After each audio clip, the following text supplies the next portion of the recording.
Thank you, Nick. Whatever your goals may be, you can achieve success by building your vision brick by brick. It's that simple. That's the end of my talk. Goodbye. No, of course not. It's not that simple because life is not a fairy tale where you get to live happily ever after. You can build your vision brick by brick, but there's a good chance that it'll come crashing down and hitting you on your head. Or perhaps worse, you get to watch it slowly crumble away as you desperately try to piece things back together with futility. I'm sorry for the bad news, but most of what we do exists in the middle part of a normal curve. Some things are on the right-hand side, and they are truly great. Some things are on the left-hand side, and they're, well, quite terrible, like my cooking, but we're not going to talk about that. Why is it that most of what we do exists in the middle part of the normal curve? Well, you might try something that you're interested in, and you find that you're not passionate about it. This isn't your passion, so you try it and you drop it halfway, like a dusty guitar that you might have sitting around in your house. Or you might not even try anything. You might be too lazy to pick anything up. Or you might think that it is very difficult. What you're trying, whatever your endeavor may be, it is way too difficult and you're just too scared to fail, so you don't try. Or perhaps you think that the people who achieve things on the right-hand side of the normal curve, those people, well, they're weird. They straddle the line between greatness and madness, and that's not you. You're a normal person. Well, normal person enjoy being in the middle of the normal curve. In other words, why do we exist in this middle part? We like to stay in a place that I like to call complacency resort. This resort is good enough.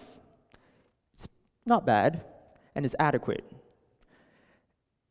Of course, I'm not talking about an actual resort, but if you say complacency quick 10 times, it sounds like complacency. You see what I did there?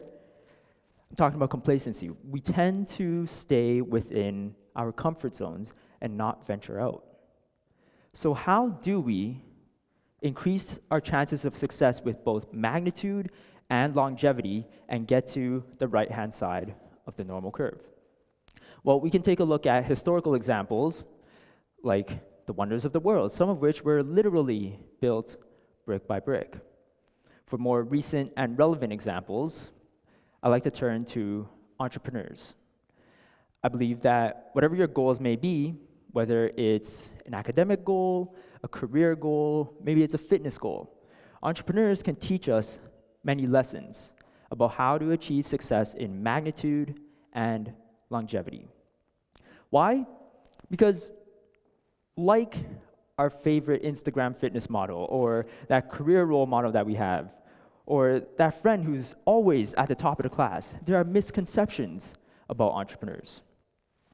You might see these people as visionaries, leaders, geniuses. And oftentimes, entrepreneurs and entrepreneurship is romanticized. You might think that entrepreneurs get to wear whatever they want to work, like Mark Zuckerberg, whose favorite outfit at work is a gray t-shirt and blue jeans. Or you might think that entrepreneurs love what they do and they have impacted the quality of lives of so many people, like Sarah Blakely from Spanx. Or you might think that entrepreneurs are highly respected and seen as experts in their field, like Elon Musk.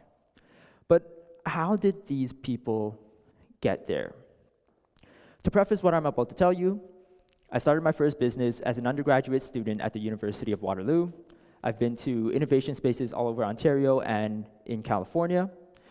And currently, I act as a bit of a coach to startup businesses at the University of Guelph, essentially helping startups start up.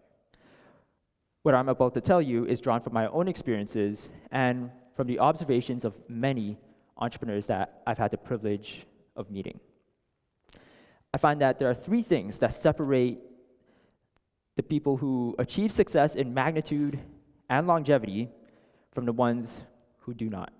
These three things are habitual effort, dedicated attention, and unwavering conviction.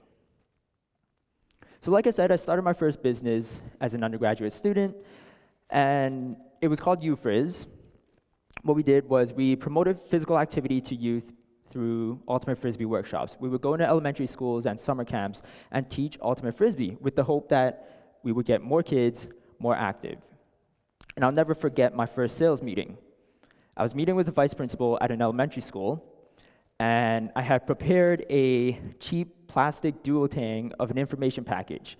I went into her office, dropped it on her desk, and said, "Hey, what do you think? How about you give me some money?" Of course, she did not give me some money, and in fact, she did not even flip through the information package. And after 5 minutes of awkward small talk, I walked out of that school, and I felt like a boss. Of course, I quickly realized that I was indeed not like a boss, and this was actually a terrible sales meeting, and I had no sales. But I believed that what I was doing had value, and that there were people who were willing to say yes to me. All I have to do is put in the effort in a habitual manner. Every single day, however small, I have to move forward. So I did that. And eventually I got to a yes by believing that each no that I would get through would get me closer to the yes. All I had to do was give habitual effort. A friend of mine, Lexi, she also started a business as an undergraduate student, and her idea was to start a community garden. What this community garden would do, it would promote local and sustainable food systems. She would grow the food in the garden, and this was on campus at University of Waterloo. She would grow the food and give it to the cafeterias, and the cafeterias would feed it to the students. Now there's transparency within the whole system. You know where your food is being grown, you know how it's being grown. So she would promote local and sustainable food systems. The challenge was that there were significant health and safety regulations that prevented this from happening. And despite the fact that the food was being consumed 50 meters, perhaps, away from where it was being grown, this was not possible. Of course, Lexi put in the habitual effort, kept pushing, and eventually her 10-foot by 24-foot garden changed national policy. Now, everywhere this could be possible. You can grow the food and feed it to the students on a university campus. How? Of course, Lexi gave habitual effort, but she also understood that the end result is a summation of its parts. So you have to dedicate the utmost attention to each and every detail. If you can't do the small things right, how do you expect to do the big things right? And if each detail, each small component you're working on, you're not giving it the attention that it deserves, then it will only be average. And if you do the math, all the small components are average, and the end result is a sum of all the average components. Carry to 1, then your end result is, well, just average, and you're right back in the middle of the normal curve. So you have to dedicate to each detail the attention that it deserves. My friend John started a business using artificial intelligence and machine learning to help content creators write better and write faster. At the time when John started, words like artificial intelligence, machine learning, natural language processing, they weren't the buzzwords that we know of today. The only players who were in that space were perhaps a small company called Google.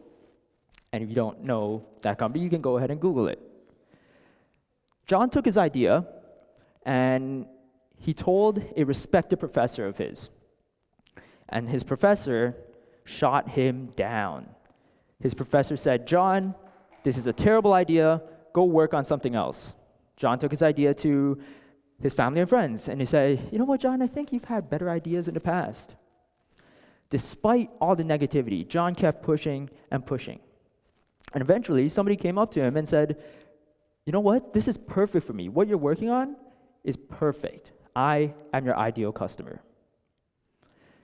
And after 3 long years, John got to his first sale. Of course, he gave habitual effort and he gave dedicated attention.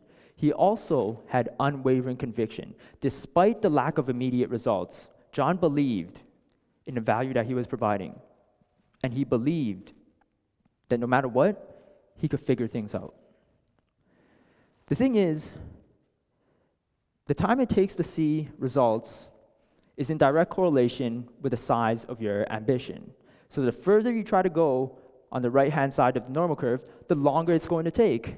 So be unwavering in your conviction and believe that you can become great and you can build something magnificent. How does this apply to you? Well, whatever your goals may be, whether it's fitness, career, academic, define success. Start by defining what greatness is.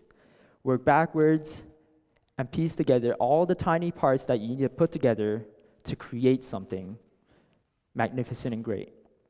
And then dedicate your attention to each detail. Dedicate the attention that it deserves. And as you build, believe that what you're putting together will amount to something wonderful. It will be difficult, it will be challenging, and you will want to quit. But if you apply these three things, habitual effort, dedicated attention, and unwavering conviction, you can reach the right-hand side of the normal curve, and you can become great. If you continuously practice these three things, and you stay away from complacency, you can remain great. So dream big, act small, and build your vision brick by brick. Thank you.